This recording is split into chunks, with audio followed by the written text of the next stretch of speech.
Assalamualaikum warahmatullahi taala wabarakatuh dan salam sejahtera. Saya Asman Nizam bin Abdul Hadi, nombor matrik 265859 dari Grup E, PES Kota Baru akan membentangkan tugasan individu bagi kursus ekonomi dan pembangunan berkenaan kesan jurang pendapatan di Malaysia. Pengenalan. Perbezaan pendapatan yang diterima oleh setiap golongan akan membezakan jurang pendapatan. Jurang pendapatan yang sangat lebar juga akan mempengaruhi kehidupan golongan B40, M40 dan T20 untuk mengadaptasikan dengan persekitaran. Perbezaan kaum juga akan mempengaruhi jurang pendapatan. Pendapatan isi rumah adalah daripada pendapatan bekerja sendiri, pendapatan pekerjaan bergaji dan pendapatan daripada melakukan pekerjaan. Perbezaan jurang pendapatan sering berlaku disebabkan ketidakseimbangan dalam pengagihan gaji atau sumber pendapatan yang mungkin akan berbeza setiap negeri, kawasan bandar dan luar bandar. Perbezaan agihan pendapatan akan memberikan impak terhadap pertumbuhan ekonomi negara. Kesan agihan pendapatan yang tidak seimbang melumpuhkan ekonomi negara, terutama melibatkan negara miskin. Namun, bagi negara maju, pengagihan pendapatan yang tidak seimbang tidak mendatangkan kesan, malah ia merancangkan pertumbuhan ekonomi. Jurang pendapatan di Malaysia semakin ketara menyebabkan berlakunya perbezaan jumlah pengagihan gaji yang tidak sama bagi setiap negeri. Cukai berfungsi untuk merapatkan jurang antara masyarakat. Hasrat kerajaan mempunyai matlamat supaya pendapatan isi rumah berada di paras RM10,000 sebulan pada tahun 2025. Dengan matlamat dirangka ini, kita juga berhasrat jurang antara kaum dapat dirapatkan kerana jurang yang kian melebar juga akan memberi kesan negatif kepada sektor ekonomi negara kerana ia turut membabitkan kekangan kepada sumber manusia. Jurang pendapatan menyebabkan golongan miskin berada pada tahap kemiskinan yang sama. Jurang pendapatan juga dimiliki oleh kaum Cina yang dianggap berkuasa dalam memonopoli keperluan. Walau bagaimanapun, kerajaan berperanan memastikan persaingan tersebut berlaku secara sihat dan saling kebergantungan dalam memajukan ekonomi negara kita. Bantuan khidmat bantu, sumbangan dan pemberian modal perniagaan dan juga memberi latihan kepada penduduk di luar bandar dalam memperkasakan masyarakat adalah sangat penting dalam menggerakkan masyarakat yang miskin tegar dan sebagainya, merupakan sokongan kerajaan kepada rakyat dalam memastikan bahawa perbezaan jurang dapat dikurangkan. Aplikasi jurang pendapatan. Jurang pendapatan yang telah berlaku di Malaysia disebabkan oleh tidak wujudnya garis panduan yang sama untuk pengagihan pendapatan kepada setiap negeri. Ia berlaku dengan pekerjaan yang bergaji sahaja. Perbezaan jurang pendapatan ini telah berlaku di Malaysia, malah juga di kebanyakan negara lain. Antara faktor yang menyumbang kepada jurang ini adalah disebabkan oleh faktor ekonomi. Faktor ekonomi itu sendiri di mana jika kita lihat dari dahulu lagi kaum Melayu ramai yang tinggal di kampung-kampung untuk menjalankan pekerjaan sendiri dan bekerja sebagai petani saja. Kaum India pula diletakkan di estet-estet dan di ladang-ladang saja sebagai tenaga buruh, manakala bagi kaum Cina diberi kepercayaan untuk menjalankan aktiviti perniagaan dan mentadbir di kawasan bandar. Situasi yang dikaji dalam sejarah Malaysia ini telah menyebabkan berlakunya jurang pendapatan kerana kedudukan tempat tinggal kaum masing-masing akan mempengaruhi corak kehidupan mereka. Tahap pendidikan kaum yang berada di luar bandar dan bandar juga akan mempengaruhi jurang pendapatan. Tahap pendidikan rendah dan kehidupan di luar bandar juga tidak memberangsangkan dengan pelbagai kemudahan menyebabkan golongan ini terpinggir dengan teknologi serta mengakibatkan mereka kurang berkemahiran dalam bidang tertentu sehingga kemiskinan membelenggu keadaan di luar bandar. Ramai masyarakat di luar bandar terpaksa berhenti sekolah demi mencari kerja supaya dapat membantu keluarga. Pendidikan yang diperolehi tidak sempurna menyebabkan mereka kurang daya saing dan terdapat di kalangan masyarakat luar bandar masih buta huruf. tahap pendidikan yang rendah akan menyebabkan peluang pekerjaan yang mereka inginkan adalah terhad. Antara faktor lain yang menyokong kepada jurang pendapatan ini ialah faktor kesihatan masyarakat. Bagi penduduk dengan pendapatan yang rendah, ia akan mempengaruhi corak kesihatan di isi rumah. Jika seseorang yang sakit, maka keseluruhan keluarga mereka juga akan sakit. Faktor kesihatan juga berkait rapat dengan keperluan asasi mereka dalam mendapatkan makanan berzat, bekalan air bersih dan perlindungan tempat tinggal yang selesa. Jika kemiskinan berlaku, kesemua keperluan ini mesti juga diperolehi, namun ia tidak akan memberi keselesaan kepada semua isi keluarga.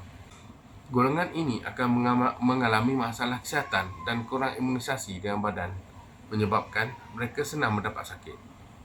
Walaupun terdapat klinik kesihatan di setiap daerah atau di desa, namun kesihatan yang sihat ini adalah berpunca daripada pemakanan di rumah dan keperluan yang lain adalah mencukupi. Dengan kadar pendapatan yang kurang menyebabkan corak pemakanan mereka juga berbeza kerana kehidupan mereka dalam keadaan miskin. Malah ramai di kalangan anak-anak mereka kelaparan kerana keperluan asas mereka tidak dapat dipenuhi.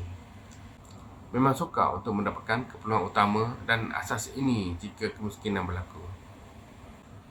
Punca jurang pendapatan yang berlaku juga disebabkan oleh kemahiran menguasai dunia digital yang masih rendah di kalangan masyarakat yang berada jauh daripada bandar. Bekalan untuk mengakses maklumat penting juga sedikit ketinggalan, menyebabkan sukar untuk bersaing dengan masyarakat lain. Pendapatan yang diperolehi dan mempunyai anak yang ramai juga menyebabkan tidak mampu menyediakan keperluan teknologi seperti telefon, komputer, laptop atau sebagainya sebagai perantaraan medium jaringan komunikasi pada masa sekarang. Desakan hidup kepada keperluan yang lain menyebabkan mereka ketinggalan dalam bidang teknologi. Selain itu, faktor pasaran tenaga kerja juga mempengaruhi golongan kaum yang berbeza. Jika kita lihat kebanyakan sektor-sektor pengurusan di peringkat atas adalah melibatkan kaum-kaum Cina yang sudah pasti pendapatan mereka lebih tinggi berbanding dengan pekerja di peringkat bawah dalam semua sektor. Terdapat bahagian pentadbiran diuruskan oleh kaum Cina berbanding dengan kaum Bumiputera dan India. Jurang pemilihan tenaga kerja juga sering berlaku walaupun pada hakikatnya masih memberi keutamaan kepada Bumiputera. Mengikut laporan laman sesama rggt.com menyatakan terdapat agian pendapatan yang ketara perbezaannya melibatkan Bumiputera, Cina, India dan lain-lain etnik. Sekarang dengan populasi Malaysia ialah 32.7 juta orang yang jumlah setiap etnik adalah seperti berikut, iaitu Bumiputera 22.7 juta iaitu 69.9%, Cina 7.4 juta iaitu 22.8%, India 207,991 iaitu 6.6% dan lain-lain etnik ialah 30,581 iaitu 0.7%. Ini menunjukkan jumlah penduduk Bumiputera melebihi etnik lain. Namun, daripada segi pendapatan isi rumah kasar bulanan purata, kaum Bumiputera berada di bawah paras pencapaian kaum Cina dan India. Perbezaan yang ketara ini juga akan mempengaruhi jurang pendapatan.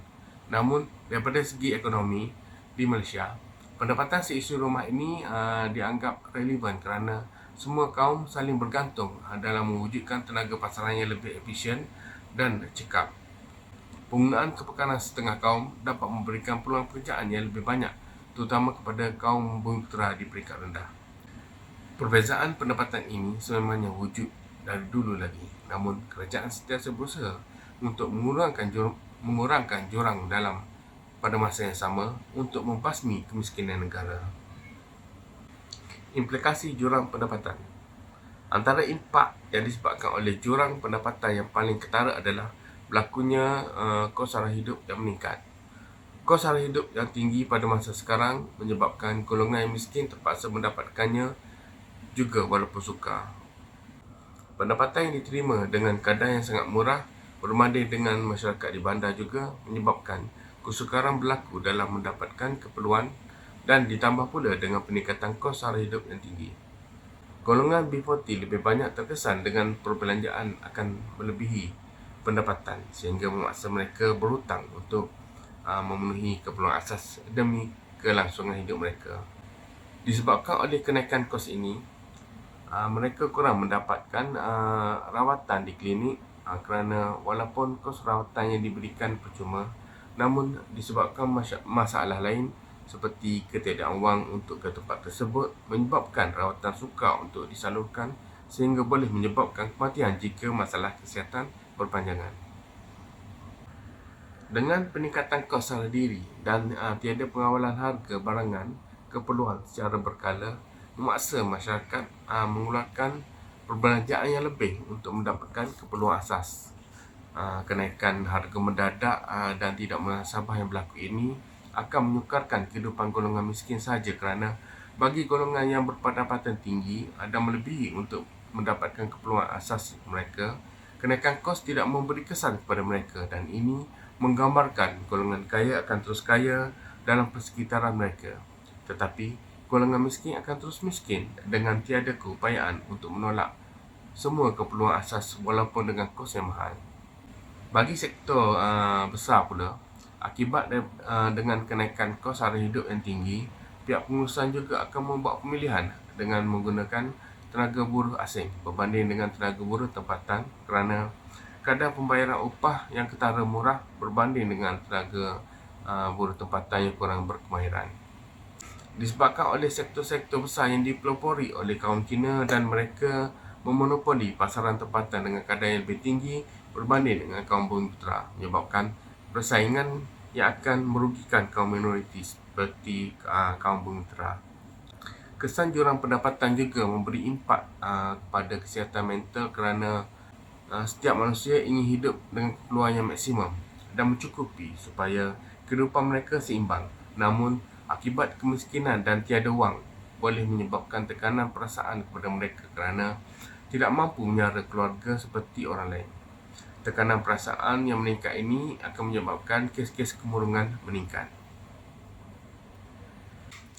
Kesimpulannya, jurang pendapatan yang dikurangkan atau dirapatkan dengan adanya pendekatan yang menyuruh kepada semua golongan kerana setiap golongan yang berada di Malaysia tetap memainkan peranan yang sama dalam berfungsi untuk melengkapi matlamat negara. Pendekatan agenda negara dalam mengurangkan kemiskinan di mana sahaja telah membuktikan negara sentiasa memberi keutamaan kepada golongan yang tidak bernasib baik agar golongan ini boleh membaiki kehidupan mereka ke peringkat yang lebih baik.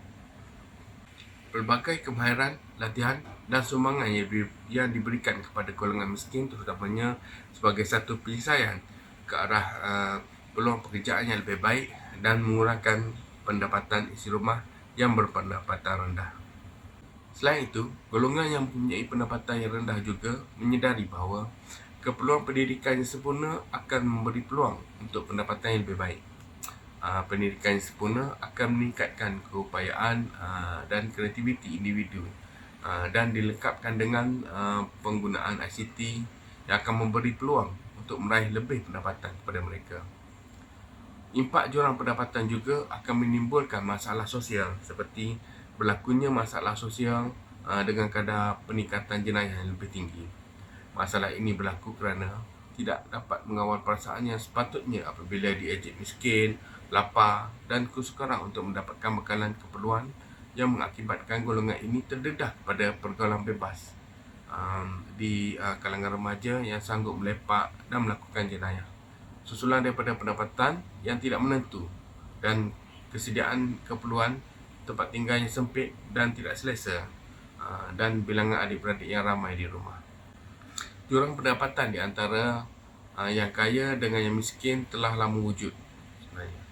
Untuk merapatkan jurang ini, kerajaan pada masa dahulu mengenakan zakat kepada yang mampu agar pendapatan yang diperolehi akan membantu pendapatan si miskin. Oleh itu, kerajaan pada masa sekarang juga mengenakan cukai kepada golongan yang mempunyai pendapatan dan mempunyai penyata keuangan untuk membayar cukai supaya kutipan cukai pendapatan ini menjadi sebahagian besar daripada pendapatan negara yang turut akan menyumbang kepada kemudahan prasarana negara dalam menyediakan kemudahan seperti sekolah, klinik, jaringan pengangkutan, jaringan telco dan sebagainya, dalam membantu semua peringkat rakyat boleh mendapatkan kesahagiaan pendapatan. Akhir sekali, pembangunan negara ke arah negara maju akan turut mempengaruhi perkembangan kualiti hidup rakyat di Malaysia. Malaysia telah merancang inisiatif untuk meningkatkan tahap hidup golongan berpendapatan rendah. Pelbagai program, projek dasar dan aktiviti negara diperkenalkan dalam membolehkan keseluruhan rakyat dapat menikmatinya bersama. Sekian, terima kasih.